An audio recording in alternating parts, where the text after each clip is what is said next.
우리나라 전래 동화 가운데에 도깨비 방망이라고 하는 이야기가 있습니다. 내용이 이런 내용이죠. 나무꾼이 산에서 나무를 하다가 날이 저물게 됩니다. 마을로 내려오지 못하죠. 어둠이 깊어졌습니다. 할 수 없이 버려진 빈집에 들어가서 날이 새기를 기다려요. 근데 어디선가 도깨비들이 몰려오더니 자기들끼리 신나게 놀고 있습니다. 나무꾼이 숨어 있는 것도 모르고 도깨비들이 방망이를 들고 신기한 일을 벌이는 거예요. 대장 도깨비가 방망이를 들고 밤 나와라 뚝딱 하면 땅 딱 치게 되니까 김이 모락모락 난 밥상이 쫙 차려지게 됩니다. 또 밥을 먹더니 금 나와라 뚝딱 하고 땅을 치게 되니까 촤르륵 하면서 금이 막 나온단 말이죠. 이렇게 금 던지고 놀고 먹고 마셔 그러던 이 도깨비들이 방망이를 내버려 둔 채 또 재미있는 일을 찾아 우르르 몰려나갔어요. 이 나무꾼이 도깨비들이 잠시 두고 간 그 도깨비 방망이를 가지고 집으로 도망해 왔다라고 하는 그런 내용이 있죠. 옛날에 배고프던 때에 가난했던 때에 이 도깨비 방망이는 오직이었습니다. 오직 내가 오직 이거 하나만 있으면 잘 살 수 있고 잘 먹고 살아갈 수 있다라고 하는 오직 그들의 소망이었단 말이죠. 오늘도 많은 사람들이 이런 도깨비 방망이를 찾고 다니는 것을 봅니다. 근데 이 도깨비 방망이를 진짜 주어도요, 사람이 바뀌지 않게 되면 더 좋은 삶 살지 못하게 되고 아무리 좋은 것도 누리지 못하게 되는 거예요. 예전부터 많은 사람이 좀 행복하고 잘 살기 위해서 힘이 강한 나라가 또 힘이 센 사람들이 약한 자들을 압박을 했습니다. 빼앗는 것이죠. 군사력을 길러서 많은 군대를 가지고 남의 나라 쳐들어가서 내 것은 내 곳이고 네 것도 내 곳이고 그래서 다른 나라를 점령을 하고 그들을 식민지로 삼아 그들을 약탈을 하고 그들을 노예로 삼는 것입니다. 군사력을 계속해서 키워야 됩니다. 그들에게 먹을 것도 주고 직업도 보장해 주고 이렇게 해서 그들로 하여금 강한 군사가 되게 하고 그 강한 군대를 힘으로 여러 나라 약소 국가들을 정복해 가고 자기들은 대국을 만들어 가는 것이죠. 근데 문제가 있습니다. 대국으로 키워서 점령할 나라를 웬만큼 다 점령해 놓았습니다. 군인들이 더 이상 필요가 없게 되잖아요. 그런데 그 군인들을 먹여야 되고 입혀야 되는 것이란 말이죠. 근데 먹이고 입혀야 될 그런 세금들이 조달이 돼야 되는데 아깝습니다. 잘 안 주게 되죠. 그러니 그 사람들이 분노해가지고 군대에서 배운 대로 자기들이 사람을 살인하는 방법을 배웠기 때문에 오히려 그들이 약탈자, 범죄자로 바뀌어지게 되는 거예요. 그들을 다스리는 것이 더 힘들어지게 된 거죠. 돈을 주고 키워서 그들로 강력한 군대가 되게 만들었는데 그들이 강력한 군대가 되어서 뒷받침 못해주게 되니까 오히려 나라를 위태하게 만드는 그런 존재가 된 것입니다. 여러분과 제가 사는 세상은요, 경제적인 문제를 해결하고 국민 위한 복지가 안정이 되게 되면 좋은 나라가 되고 그렇게 만들어 가는 지도자가 최고의 지도자라고 이렇게 인정을 해준단 말이죠. 이런 일들을 이루고 있는 나라들이 그 유럽에 있는 국가들 아닙니까? 태어나면서부터 무덤에 이르기까지 국가가 다 보장해 주는 것 아니겠어요? 나라가 다 보장해 줍니다. 일단 먹고 살 것은 굶주리지 않고 살 수 있도록 만들어 주는 거예요. 아무 일도 하지 않고 빈둥거리고 놀아도 그래도 먹을 것은 최소한 주어서 그로 하여금 굶어 죽지 않게 만들어 주는 것. 이게 이제 복지 국가란 말이죠. 요람에서 무덤까지 꿈이었습니다. 이런 꿈들을 이룬 나라들이 꽤 많이 있어요. 그런데 그들이 아무것도 하는 일 없어도 다 먹고 살게 만들어 주게 되니까 머릿속에 생각하는 것이 어떤 것인가? 어떻게 해야 즐겁게 놀 수 있을까? 어디를 가야 재미있을까?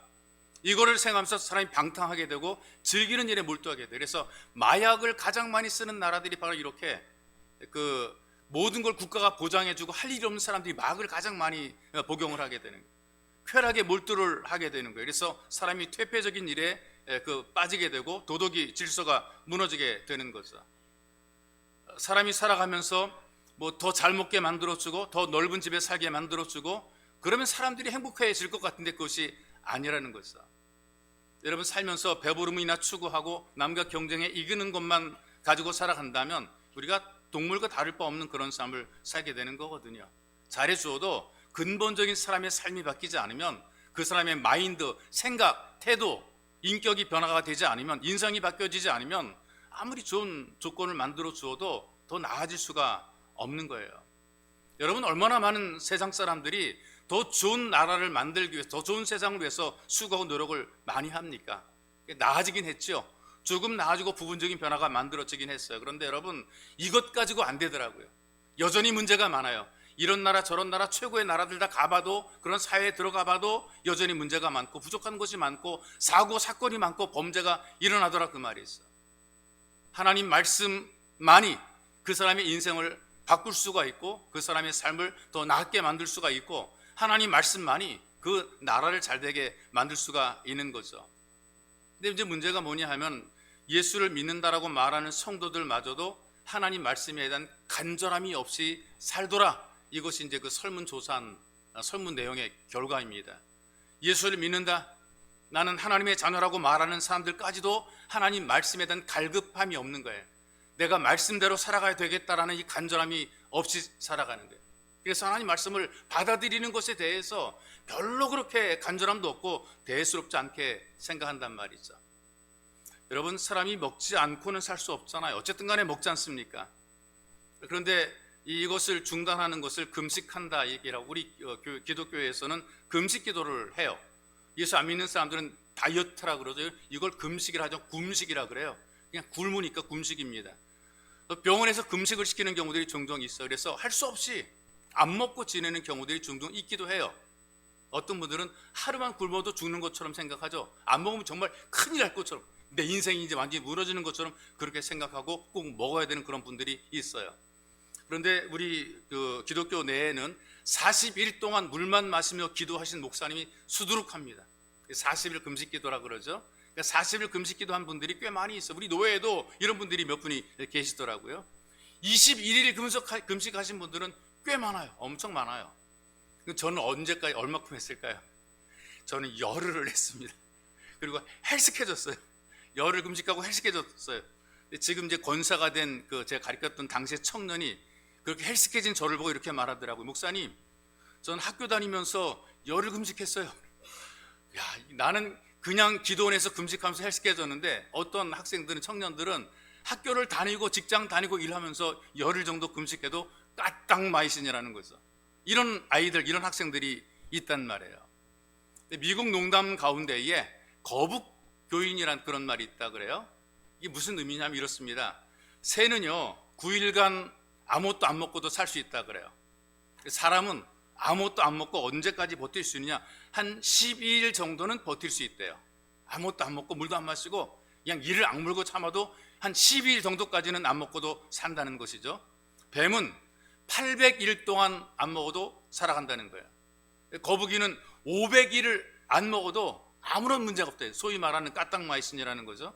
곤충 가운데는 1200일 동안, 약 4년이거든요. 4년 동안 안 먹어도 음식 없이도 생존한다는 거예요. 그러니까 바퀴벌레가 지금까지 살아있잖아요.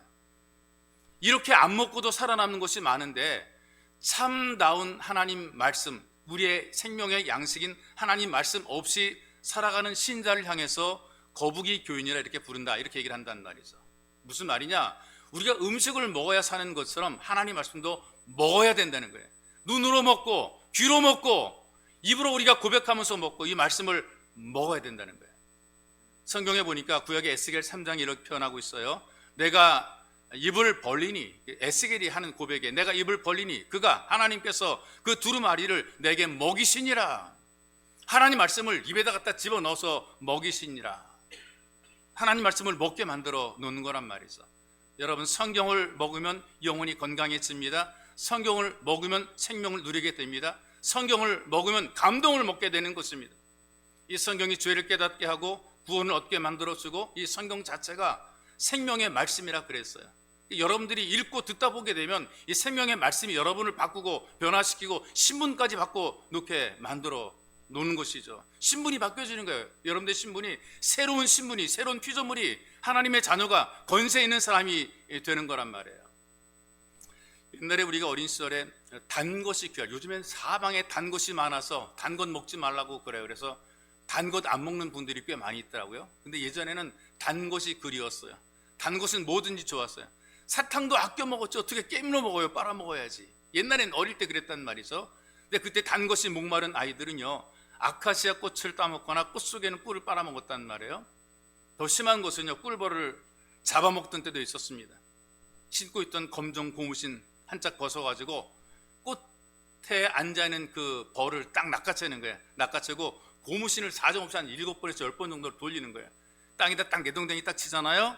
그러면 이 꿀벌이 정신이 없고 막 나자빠져 있는 거예요.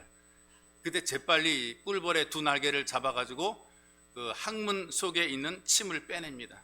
침 빼내는 방법이 두 가지가 있어요. 일단 내 옷에다 딱 해놓고 침을 퇴뱉어요. 그리고 나서 그 벌에 그 꽁지를 대게 되면은 몇 번 넣었다 뺐다 하게 되면은 이 침이 빠지는 거예요. 그리고 어떤 때는 손톱으로 긁어가지고 이 침을 빼내게 되는 거죠. 그리고 침 뺀 곳을 빨아먹게 되면 꿀이 나와요. 이런 걸 우리는 꿀맛이라 이렇게 얘기를 해서 꿀맛이라. 이게 진짜 꿀맛이라. 꽃을 빨아먹고 꿀맛이라. 벌 잡아서 그 벌 똥구녕에 빨아먹으면서 꿀맛이라 그랬단 말이죠. 그런데 여러분 시편의 말씀을 보게 되니까 하나님 말씀이 꿀보다도 달다라고 고백을 하게 됩니다. 저를 가르친 그 스승 그 교수님이 이런 얘기를 하더라고요. 성경을 읽는데 입에서 막 꿀이 막 술술 나오는 것처럼 달다, 그런 느낌을 받았다, 이런 그 고백을 하시더라고요. 여러분 지금 우리는 성경을 얼마나 자유롭게 볼 수 있습니까? 근데 이 성경이 기록된 그때는 일일이 다 손으로 기록을 했단 말이죠. 근데 그때에 성경을 일일이 손으로 기록했던 그때에 하나님 말씀을 받아들이는 사람들이 꿀보다 달게 이 말씀을 받아들이는 거라 그 말이에요. 자, 여러분 하나님 말씀이 선포되고 들려지고 마음과 생각에 새겨지게 되면 만사가 좋아지게 돼 있고 잘 되게 되어 있습니다. 그러니까 어떻게 좋아지게 되느냐? 먼저 말씀을 통해 믿음이 생기게 되어 있습니다. 말씀을 듣고 말씀을 받아들이면 믿음이 생기는 거란 말이죠.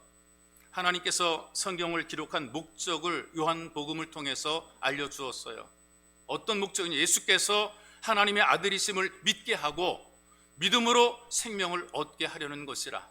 성경을 읽어야, 성경을 봐야, 들어야, 성경을 먹어야 이 예수 그리스도께서 하나님의 아들이신 것이 믿어지고 그 믿음을 통해 우리의 생명을 얻게 된다는 거죠.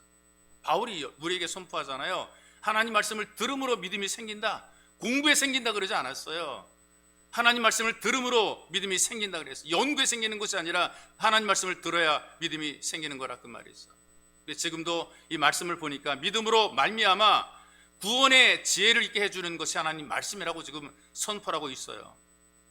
실제로 이런 일들이 우리 주변에서 일어나고 있단 말이에요. 이런 일들을 경험한 분들이 꽤 많이 있어요. 어떤 분이 길을 가요. 신발 밑에 뭐 달라붙을 때가 있잖아요. 좀 이렇게 약간 뭐 질척한 그런 길을 갈 때에, 또는 겨울길을 갈 때 보게 되면 그 신발 그 구두라든가 이 발 밑에 뭔가 붙어가 딸려올 때가 있어요. 이거 자꾸 떼어버리려고 그러잖아요. 종이 조각이 붙어가지고 딸려오는 거예요. 떼버리려고 구석에 멈춰서가지고 신발을 들고 보니까 누가 버린 전도지란 말이죠. 거기에 기록된 말씀이 딱 눈에 들어오는 거예요. 수고하고 무거운 짐진 자들아, 거기까지는 보이는데 그 뒤에는 접혔어요. 전도지에 접혀가지고 안 보이는 거예요. 그러니까 뭔 내용인가 궁금해가지고 이 양반이 펴서 읽어봤어요. 다 내게로 오라, 내가 너희를 편히 쉬게 하리라. 그거까지 딱 읽는 순간에 마음의 감동이 오기를, 도대체 이렇게 말할 수 있는 사람이 누구냐? 이렇게 말할 수 누구냐? 그래서 밟혀가지고 누더기가 된 전도지를 뒤적이다가 성경 말씀인 것을 확인하고 제 발로 자기 스스로 교회를 찾아가서 예수를 믿겠다고 예수 믿은 사람이 있단 말이죠. 또 애국자고 민족 지도자 알려진 분이 이상재 선생님 있잖아요. 독립운동가 이상재 선생님. 이분도 예수 믿게 된 계기가 있어요. 독립운동 하다가, 그리고 어떤 일제에 반항하다가 감옥에 갇혀, 독방에 갇혔어요. 그 독방에 갇혀 혼자서 할 일이 뭐가 있겠습니까? 아무것도 없고 심심하잖아요. 근데 앉아있는 마룻바닥 그 틈새에 꼬깃꼬깃하게 종이가 박혀 있어요. 할 일이 없잖아요. 궁금하니까 그 판에 본 거예요. 그 판에 가지고 보니까 그것이 바로 성경 말씀이란 말이죠. 그러니까 감옥 마룻바닥에서 찢어진 성경을 읽다가 회심을 하고 예수를 믿게 된 분이 바로 이상재 선생님이란 말이죠.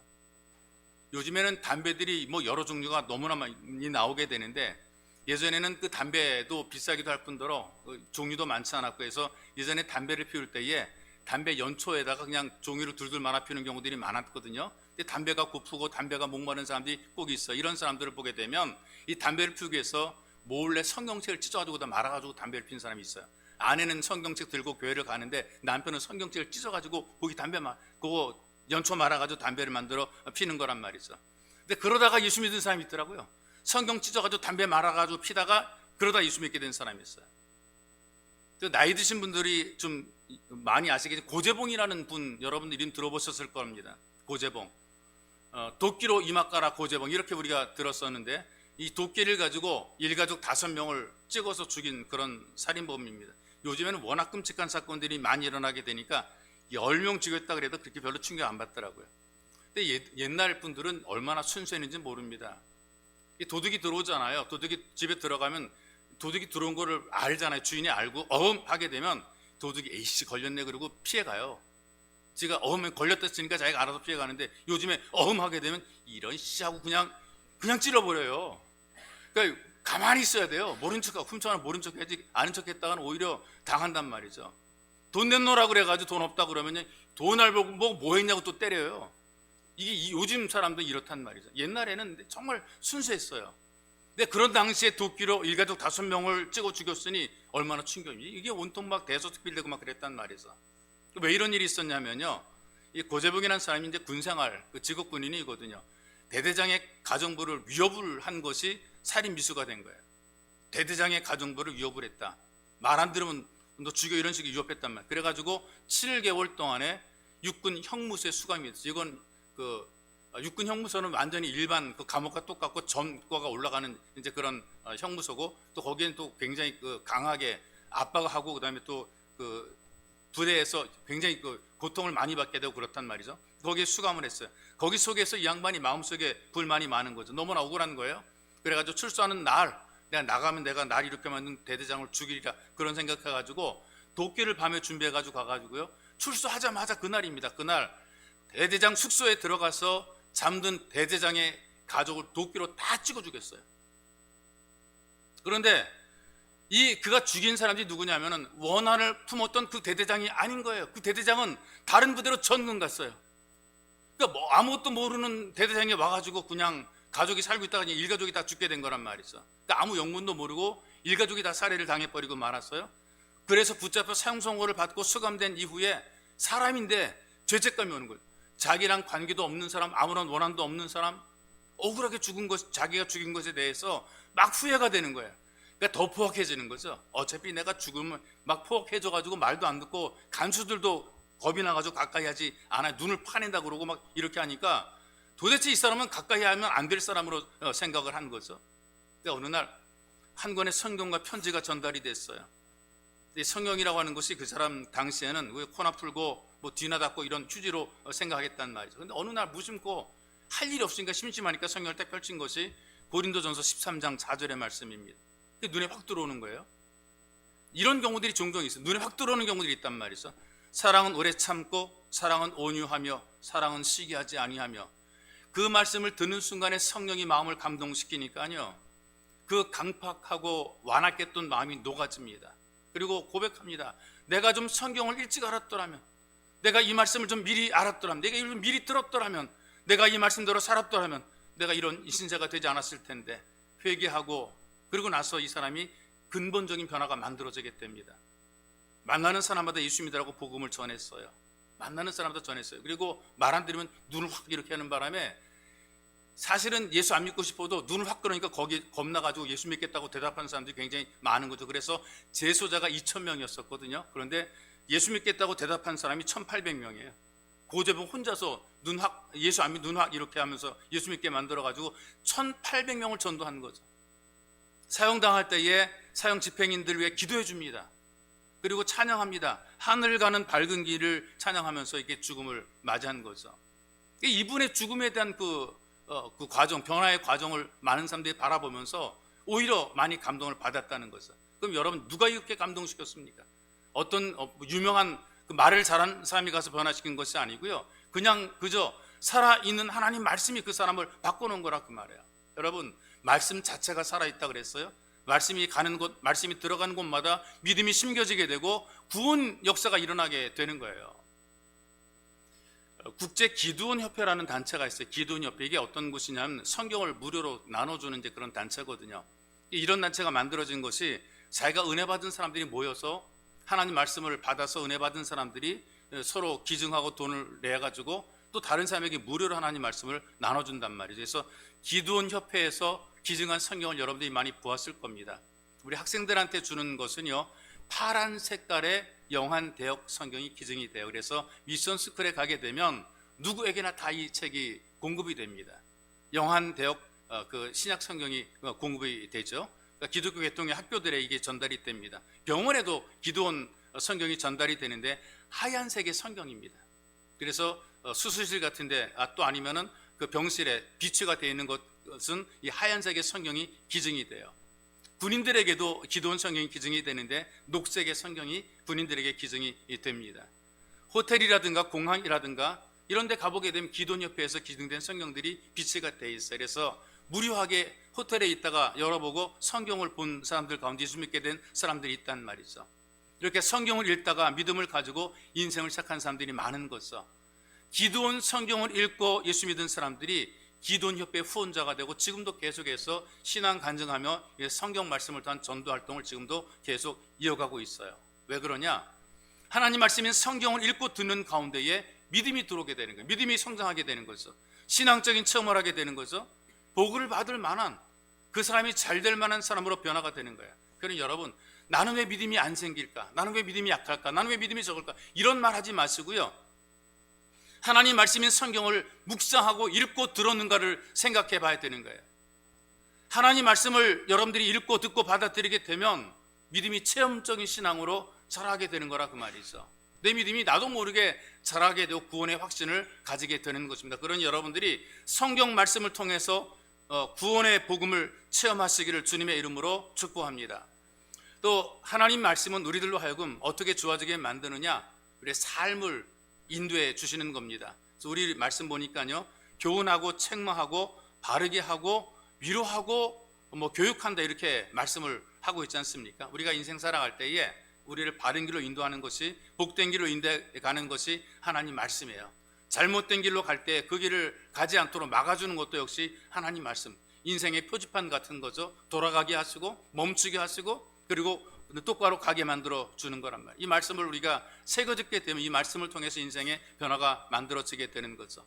우리 한국 전쟁이 끝나고 경제적으로 굉장히 어려웠을 때에 이때 이제 그 군수 물품들이 많이 사회로 좀 이렇게 빠져나온 경우들이 많았어요. 그래서 이때 부조리가 굉장히 많았단 말이죠. 군수 물품을 관리하는 그 부서, 보급계라고 얘기를 하게 되는데 거기에 부조리가 굉장히 많았어요. 군수물자 가운데에 민간으로 빼돌려서 이익을 취하는 일들이 많았단 말이죠. 그걸 주도하는 브로커들이, 민간 브로커들도 있었고요.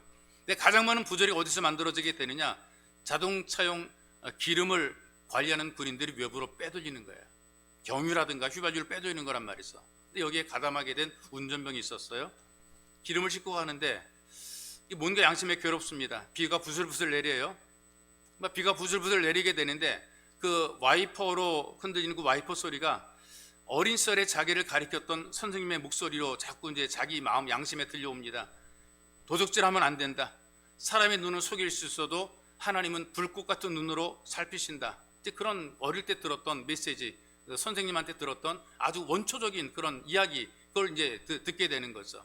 그걸 들으면서 마음에 가책이 되니까 아무래도 자기는 못할 것, 가담을 못할 것 같아가지고 나는 빠지겠다 그랬어요. 동료들이 비겁하다느니 못난 놈이라니 막 욕을 했단 말이죠. 나는 원래 예수 믿는 사람인데 내가 이거 하면 안 된다라고 자기 어떤 신분을 밝혔어요. 넌 빠져라. 그 대신 입 다물고 있어라. 입은 다물어 주었습니다. 그런데 이 동료들이 그 기름 팔아치우고 돈 나눠가지고 뭐 먹고 마셔 흥청망청 쓰고 그러다가 군 수사관에 발각이 돼가지고 모두 다 감옥에 쇠고랑 찼어요. 선생님을 통해서 하나님 말씀을 기억했던 이 사람은 자기 지위도 유지했고 그 다음에 진급도 된 것이란 말이죠.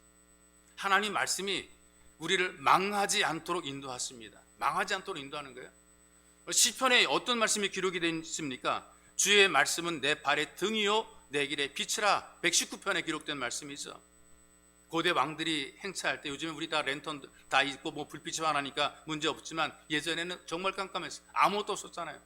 시골에 가게 되면 여러분 하늘이 길이 얼마나 깜깜한지, 도로가 얼마나 컴컴한지, 자동차 라이트를 끄게 되면 완전히 암흑이란 말이죠. 예전에는 훨씬 더 했단 말이에요. 그렇기 때문에 야간 행차를 하게 될 때에 발 아래를 비추는 등을 들고 따르는 신하가 있어요. 여러분 그 사극에 보게 된 것 있잖아요. 늘 그 등 밟고 따르는 그런 신하들이 있잖아요.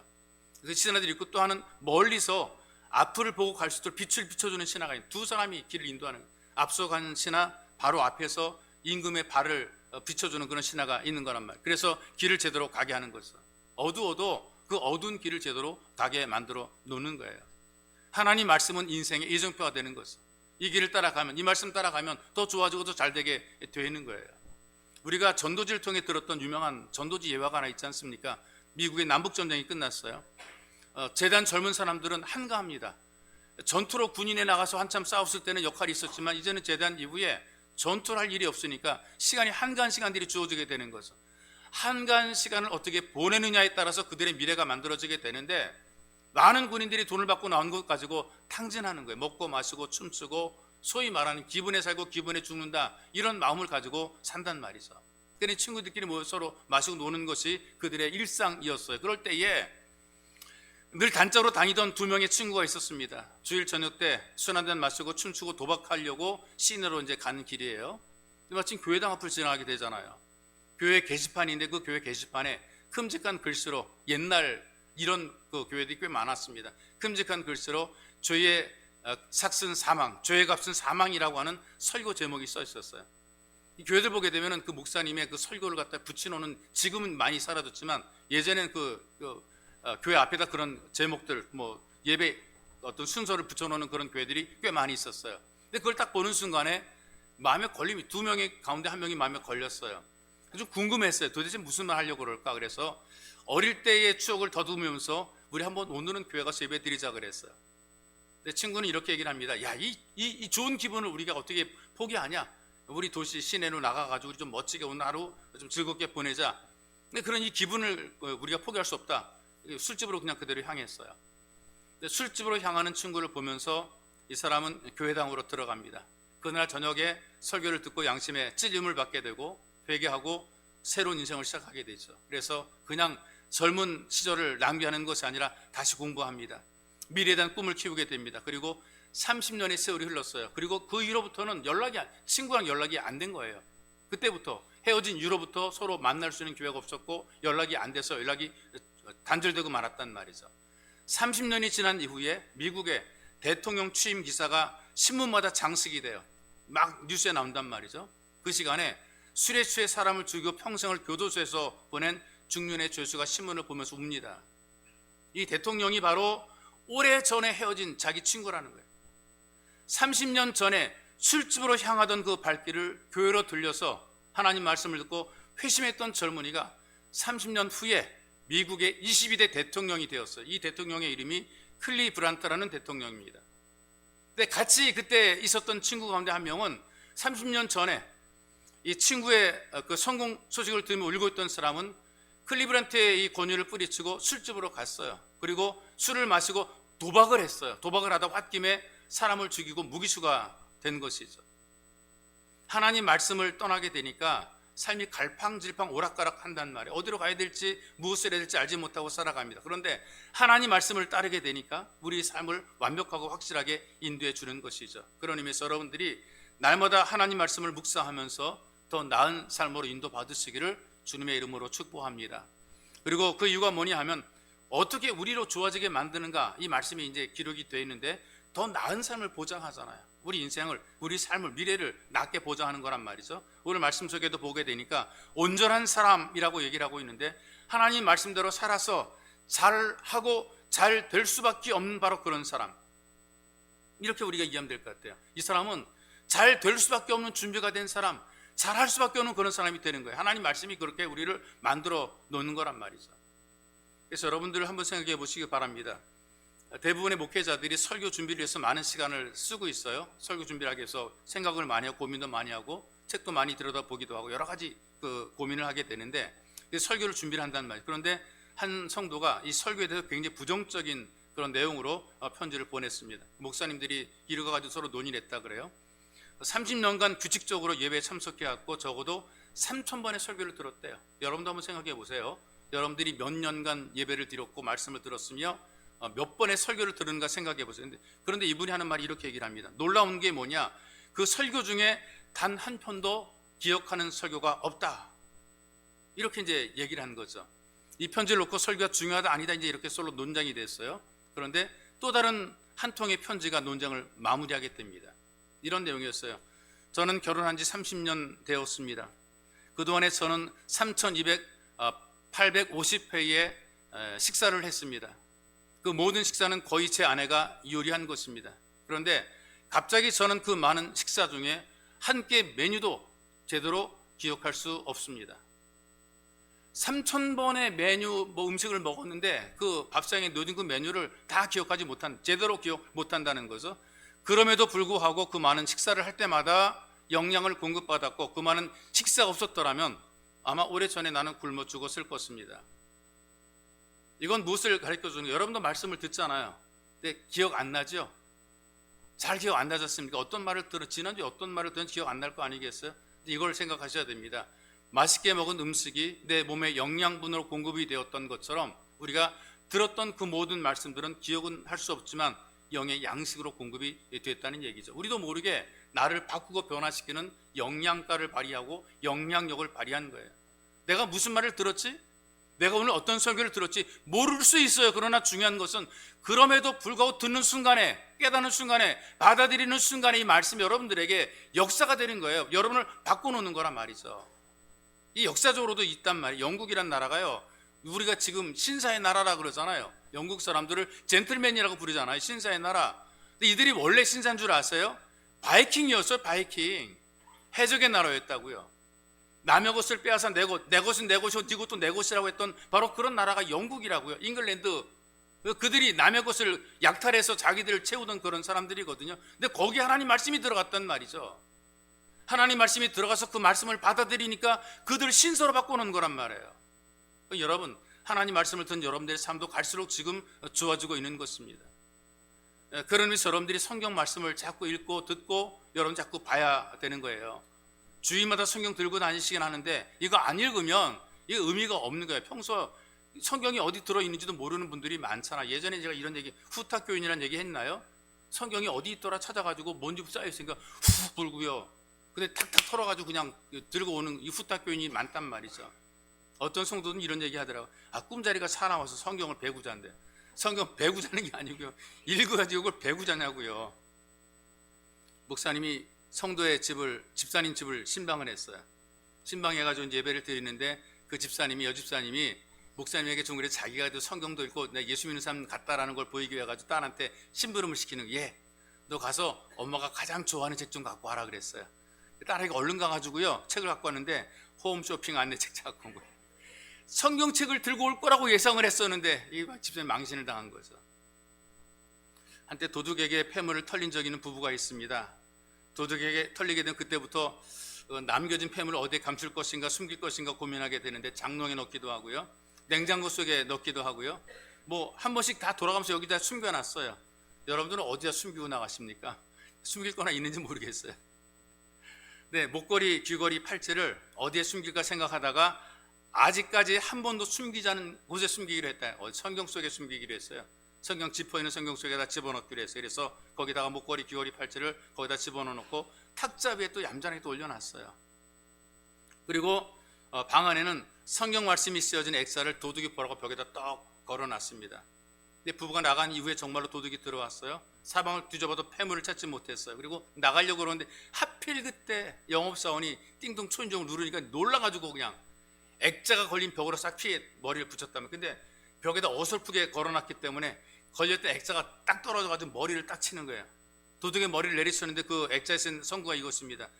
도적이 뚫고 들어옴을 보고 그를 쳐 죽이면 피 흘린 죄가 없느니라. 이를 선구를 써붙여놨단 말이죠. 도둑이 두려움 때문에 나 새 출발하겠다, 이제는 도둑질 하지 말아야겠다, 그렇게 마음먹고 나가려고 그러는데 성경책이 눈에 딱 띄는 겁니다. 야, 이거 성경책 갖고 가서 내가 새 사람 되겠다 그래서 폐물 있는 성경책 들고 홀랑 가버리고 말았어요. 성경을, 하나님 말씀을 잃지 않고 폐물을 보관하던 사람은 그 책을, 폐물을 잃어버렸습니다. 새 출발하겠다는 도둑은 성경을 또 도둑질을 해갔어요. 근데 그 안에 또 폐물이 들어있는 이 휘잉제까지 한 거란 말이죠. 여러분, 하나님 말씀이 전시는 아니잖아요. 전세라고 하는 건 아니잖아요.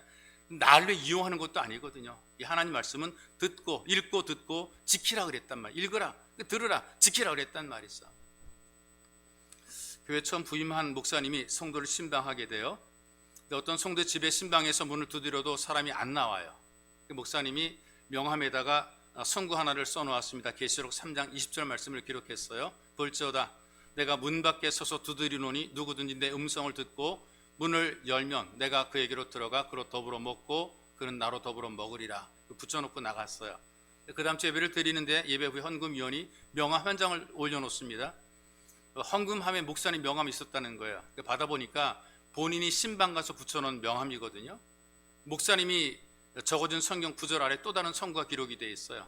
볼지어다 내가 문 밖에 서서 두드러니 바로 그 밑에다가 창세기 3장 10절의 말씀이 기록이 되어 있습니다. 가로되 내가 동산에서 하나님의 소리를 듣고 내가 벗었으므로 두려워하여 숨었나이다. 그걸 딱 붙여놨어요. 성경을 정말 잘하는 사람이거든요. 여러분, 아는 것과 믿는 것은 다릅니다. 아무리 많이 알아도 믿지 못하게 되면, 말씀으로 받지 못하게 되면 내가 더 좋은 삶의 자리를 만들지 못하게 돼 있습니다. 그래서 여러분들은 하나님 말씀을 열고 하나님 말씀을 대면하십시오. 그리고 하나님 말씀으로 여러분의 삶을 시작하는 것입니다. 말씀이 보장하는 더 나은 삶이 되고 더 나은 가정이 되고 더 나은 일터가 되고 그리고 은혜 누리는 삶이 되시기를 주님의 이름으로 축복합니다.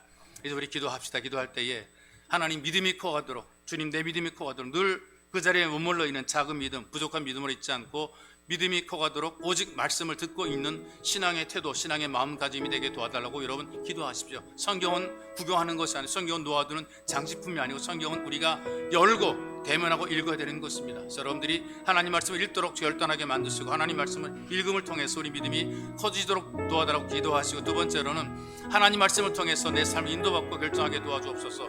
말씀을 들은 것이 생각나게 할 수 있도록 여러분들이 기도하시고요. 끝이 좋은 삶으로 하나님께 영광 돌릴 수 있도록 여러분들이 간절히 기도하기 원합니다. 어떤 결정할 때 어떻게 결정하십니까? 하나님 말씀을 따라 결정하는 여러분들이 되기를 여러분들이 간절히 기도하시고, 그리고 더 나은 삶을 보장하시는 하나님 말씀 믿고 순종하며 따르게 여러분들이 간절히 기도하기 원합니다. 함께 기도하시겠습니다. 살아계신 아버지 고맙고 감사합니다. 우리에게 말씀을 주셔서 이 말씀을 통해서 우리 인생과 우리 삶이 복되고 잘되도록 만들어주신 하나님의 은혜와 하나님의 크신 사랑 너무나 고맙고 감사합니다. 하나님 말씀이 없었더라면 우리가 예수도 알지 못했고 우리가 이 믿음도 가지지 못했으며 우리가 주님 신앙의 길에 들어오지 못했을 터인데, 우리를 사랑하신 하나님께서 이 말씀을 듣게 하시고 이 말씀을 보게 하시고 이 말씀을 읽게 하심으로 우리로 하여금 하나님의 사람이 되게 하시는 고맙습니다. 말씀이 말씀을 역사하여 여기 위대한 능력이 은혜가 넘쳐나게 만들어 주시옵소서. 말씀을 읽는 자, 말씀을 듣는 자마다 다 믿음이 크게 붙잡아 주고 하시고 신앙의 태도가 바른 신앙의 태도가 되게 하시며 아버지 은혜를 마음껏 누리는 복된 성도가 되게 주께서 은혜를 베풀어 주시옵소서. 하나님 말씀을 통해 우리의 삶이 인도받고 우리 어떤 결정과 선택할 때 말씀을 따라 결정과 선택하게 붙잡아 주고 하시고 내가 들었던 말씀이 생각나게 도와주시고 그 말씀을 따라 살아가는 인생이 더 복된 인생이 된 주님께서 복내려 주여라는 소망입니다. 인생의 출발이 미약하였을지라도 우리 나중에 끝이 좋아지게 하나님께서 은혜를 더 입혀 주시옵소서. 또 살아계신 아버지 하나님 말씀은 우리의 인생, 우리의 삶 속에 더 나은 삶을 보장하십니다. 더 좋게 만들어 주십니다. 더 복된 삶을 허락해 주십니다. 이 말씀을 통해서 더 잘되고 더 복된 삶을 살아갈 수 우리는 기꺼이 순종하는 삶이 되게 붙잡아 주고 하옵소서. 읽고 듣고 행하는 삶이 되게 도와주시기 원하며 수고합니다. 이 말씀을 통해 기적이 일어나게 도와주시고 말씀을 듣는 자, 믿는 자, 하나님 말씀을 받아들이고 순종하는 사람들에게 위대한 기적이 만들어지게 도와주시옵소서. 하나님 이 말씀 오직 말씀으로 하나님의 교회가 세워지고 오직 말씀으로 믿음이 견고해지고 오직 말씀으로 신앙이 바르게 세워질 수 있도록 주님 오직 말씀 역사하는 하나님의 교회가 되도록 은혜를 베풀어 주시옵소서.